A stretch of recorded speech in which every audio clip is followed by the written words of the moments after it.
Hello everyone, আসসালামু আলাইকুম। আশা করি ভালো আছেন, সুস্থ আছেন। ভিডিওটা নিয়ে আসতে খুব দেরি হয়ে গেল, তো যাই হোক। আর আজকে ইফতার, আজকে আমাদের রমজান মাসের শেষ দিন।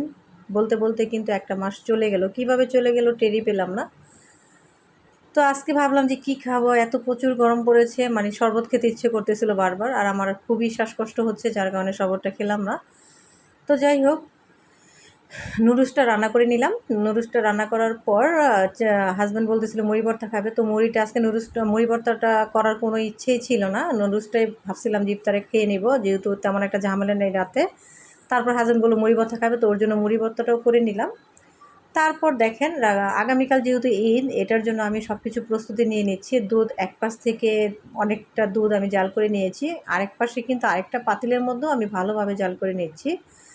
একটা রান্না করব পায়েস, আর একটা রান্না করব সেমাই। তো দুই দিক থেকে দুই পাতিলের মধ্যেই দিয়ে আমি জাল করে নিচ্ছি। আর মোটা করে সরগুলো পড়েছে, সেই সরগুলো উঠিয়ে নিচ্ছি।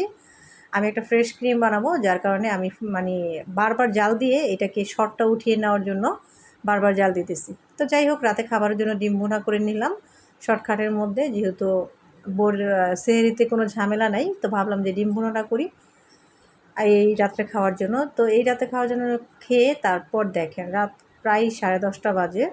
আমি এই যে মশলার আয়োজনগুলো করলাম, আজকে যে মশলাগুলো মানে কালকে রান্না করবো সেই আয়োজন মানে তৈরি করে রাখলাম, যাতে করে আমার কোনো কষ্ট না হয়, ঝামেলা না হয়। হুট করে সব কিছু একসাথে রান্না করতে গেলে যে একটা মানে ঝামেলা হয়ে যায়, এই জন্য আমি আগে থেকে রাতের বেলায় সবটা গুছিয়ে রাখলাম। এতে করে আমার খুবই উপকার হয়, ভালো হয়, আমার রান্না করতে তেমন একটা ঝামেলা হয় না। তো পায়েস রান্না করার জন্য এখানে পোলাও চালটা আমি গুঁড়া করে নিয়েছি ব্লেন্ডারে। তারপরে এই যে এইটার মধ্যে পায়েস রান্না করব, আর একটার মধ্যে হচ্ছে সেমাই রান্না করতে। এই তো ছিল আজকের মতো ভিডিওটা। আল্লাহ হাফিজ।